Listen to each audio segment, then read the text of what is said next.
keep my face down. I'm nervous. Who was that horrid subscriber? That no, listen. No, he was horrid. No, that was a horrid thing to say. He was a nice I've got to man. look like this now. I can't look up into the camera. He was a nice man. His name's Nick. Yeah, Nick. They're Nick. basically telling you, Dave, your camera angles are naff.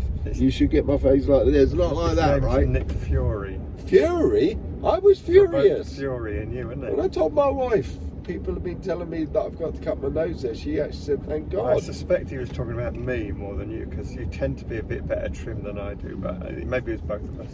Anyway, Nick, we got a treat for you, mate. A treat! Haven't we? No, come on! Talk to the man. Oh, you're useless. Do you want to talk about where we're going, Nick? Yeah, I'm really excited because we're in your boat.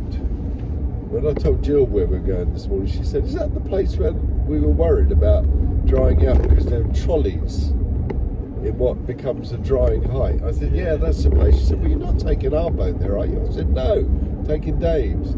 So we're actually going to the Medina, all the way up to the Medina, all the way up to Newport. And it's quite challenging. You'll have a look at the charts in just a moment, but on Navionics, when you get right up towards Newport, there's not enough data, even if you zoom out, for the drying heights to be accurate. TZI, if you flip between raster and vector, you get the possibility we can do it. So I'm excited because it's Polonia. I'd love to go aground in Polonia, and I'm hoping today might be my day. Yeah, possibly. I mean, we have been aground in my boats before, but it's always been when you've been at the helm. Well, it's because you always run off when you're worried about depth. You disappear, and I'm at the helm, and you've got me stuck. And we've never got stuck. We've always got off. Yeah, just. That time in Newtown Creek, that was close. That was lovely. That was a great experience. Dave, what you brought us for lunch today? Well,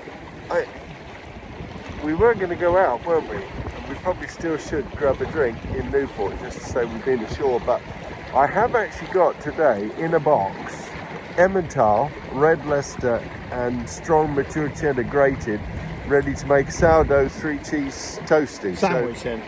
No, a toasty, not a sandwich. That's rude. It would be lovely and warm, dripping with... What did we have last time you took us out? Last time I gave you cheese and jalapeno bread. Sourdough. Sourdough? Not sourdough, sourdough. Well, that's true, it was a sourdough toaster. What about the time before that? What was it? I don't remember. It was a sourdough toasty. Well, do it yourself then. No, that's all right. I'm happy with it. Genuinely, they're delicious. Yeah, you just would like a bit of variety. Okay, next time. I don't particularly I will be disappointed. You're as hurtful as Fury. I'm still smarty. I'm furious with Fury. Look up that nose. Look at that, mate. That's a clean nose. But I am furious with Fury, and not least because my wife agreed with him. But I'm disappointed. Like, I go out my way to get your homemade sourdough and 3-cheese toasty, and it just gets, I don't know, trivialised. It's nasty. No, I'm not talking about it anymore. It's not nasty at all. Well, it's not pleasant, observation. You make plenty of observations. Yeah, but I'm right. Nick Fury make an observation. Well, because it's a... Because you're right, you said. No, it's a very personal... You did, you said because you're right. Well, Nick Fury was right as well, wasn't he? No. We've both got to admit it. We haven't, no. It's very personal. There's proximity thresholds, they're called. You don't talk to people about their nose hair unless you're married to them. I mean, that's just not right. The thing is, he complains about 3-cheese toasters, and you talk about high-end Emmental, high-end cheddar and high-end Red Leicester. What he doesn't tell you is we have homemade mincemeat made into... Talk about this caterpillar a bit more interesting. Homemade fruitcake with cheddar cheese as a small mid-morning snack. Very good. By the way, we got this from the Marina shop in Bucklers Hard. This is stunning coffee. Oh dear. It's not. No, it's not a live mess. It's going under my chopping board. Look, focus on this. Oh dear. Pass me a cloth, quick. But it is delightful coffee, and there's several varieties, including varieties of ground decaf. Nobody's interested in that though. They're just interested in No, the they should be, normal 'cause- course of events, which is filth, filth and more filth. Only on my boat. He never spills it on his own boat. Moan. I give him a nice treat. He makes me spill my coffee. I've lost my coffee now. Sharing my coffee with everybody and it's gone overboard. Right, can we stop filming and can we please have some of this now? What were you saying? He's actually got the sail up. Usually I just make tea and he sits down, but he's managed to get the sail up on his own. Big boy. So he's just come up from below saying, right, are you ready for the 2 tech ideas every subscriber must have? Here we go, hang on a minute. Go watch the accidental drive here. Yeah, I'm watching. Okay, what are these tech Right, the ideas? first one you actually recommended. £3. Tech idea? Yeah, on Amazon. This is high tech, this is. Perfect for scraping the anti-foul off your hull on the boot line without damaging anything. Absolutely fantastic. I have to admit that to a certain age group, that is high tech, yeah. Now, this is a thing of great joy, and every subscriber should have one of these. This is basically a glove, and you can turn you can turn the glove on, and you can put your fingers through this glove like this. That's an unusual glove, isn't it? And you can do screwing up and unscrewing. Look, it's got little lights. See that? That's a thing of great beauty. No, it's not funny. This is a life-changing bit of equipment, and it doubles up. If you happen to be from the medical fraternity, it doubles up for other uses. But it's certainly very good on a boat. Okay. Look, you've laughed at my tech. You have smiled. laughed at my tech smiled tips. widely.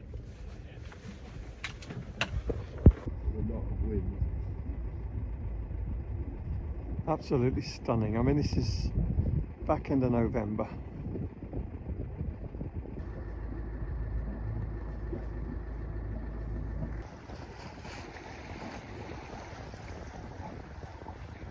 Hard to believe this is November, don't you think?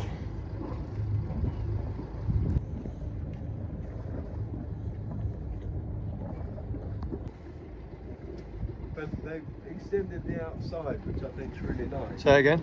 They've extended the outdoor seating area for eating out. So we're a little bit worried about my batteries, aren't we?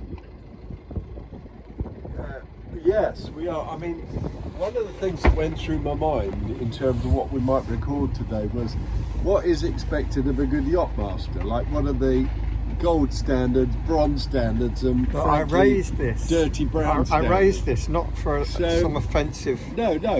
The thing is, any yacht master would have a checklist. Usually they have them typed up and laminated of what to do when you leave the boat. And you'd think after 3 decades of sailing, people would remember to turn their batteries off, wouldn't you?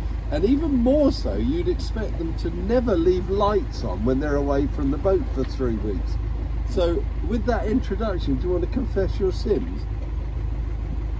I'm trying to think when I was last on the boat, whether it was with you, and whether it's a job I delegated to you. Trust you to try and pin the blame.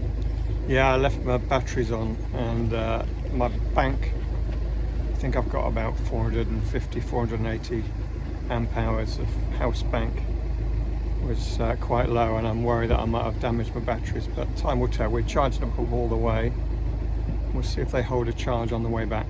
How do you get 450 or 480 amps? Mine's only 240, so how do you achieve that? Well, I've got 3 batteries. Yeah. Each battery is 140, I think. Oh, okay. What's that? 420. 420. But I'm trying to find replacements, but mine are 120 amps each, and they've got a certain size to fit into the Beneteau design battery compartment, and I cannot get, at the moment at least, I'm researching, trying to get more amps in the same size. So that's something to talk about in another episode, but it is a challenge. You won't get them in there. The reality is he's trying to find cheap batteries. That's what he's researching. He's trying to go cheap. Some Chinese knockoff. Cheap That'll last him 6 months. That's what it is. These sunglasses. Island Harbour's coming up, dude. And yet again, we both forgot our sunglasses. You know you've backed the Jenny, don't you?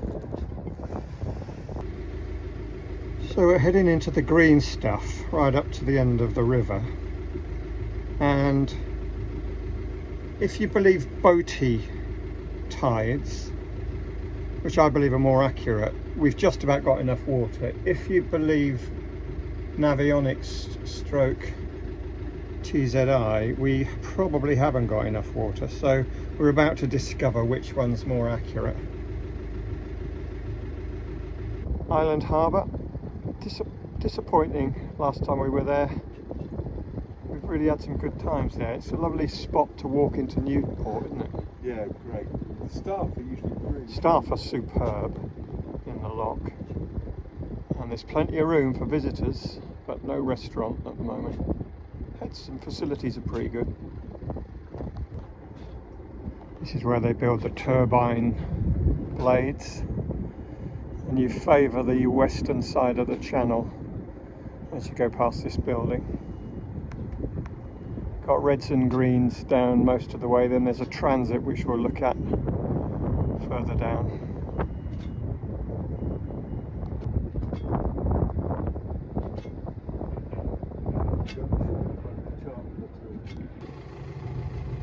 So we've got under a metre drying here, then it starts to dry a little bit more, 1.2 metres as we get further down. 1.3 metres, 1.4 metres. And it deepens a bit as we follow the track down. Be careful here, 2.4, centre of the channel should be fine. And then we're going to moor along the visitors' pontoons just here, which dry 1.2. We've got 3.4 metres of tide at the moment, haven't we? And going up, so should be alright. Say again? Not many folks come down this far, so it's quite attractive in its own way. I know it's got a lot of industry around, but No, it's a very pleasant sail.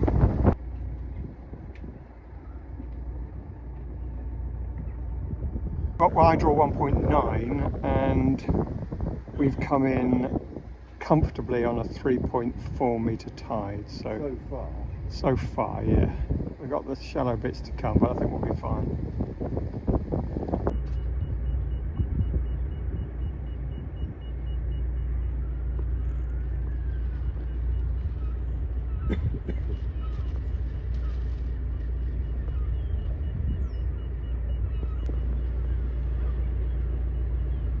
Is the pontoon coming up? Yeah, the long drag there. Okay. Nobody on it. You can see our pontoon just there, visitors.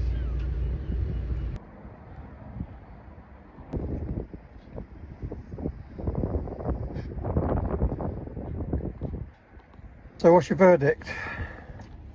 Well, my verdict is your slap dash slipshod yacht master. No, it's no good laughing. These are important. No, these are important things to people. Let's have it. You didn't turn your batteries off, and you've wrecked your batteries, and it's cost you 500 quid. And you daren't tell Rachel. I know. I'm not telling her. I'm not. You will though, won't you? Yeah. Yeah. She'll have a text mid-afternoon. I hadn't thought of that. That's a good idea. But my point is, what's your verdict of the venue? Oh, it's stunning. There was no depth drama at all. I think the lowest we got was 2.6 of water. 2.6 on, water. So it's, that's almost a metre spare. 8.8 for you. So if your draft is 1.9, coming in 3.4 was more than enough, wasn't it? Yeah. So try it, folks. If you've never tried it, try it. There's some good little hostelries in there. We haven't got time to enjoy them because we got to go back yet again. He's got to be back early. But yeah, nice to try. Yeah. Should be proud of ourselves, Mason. Well, I've never seen that before, do you? No. Coming into Medina River. Is that what they mean by seahawks? New Forest ponies. Will they get stuck, I wonder, at high tide?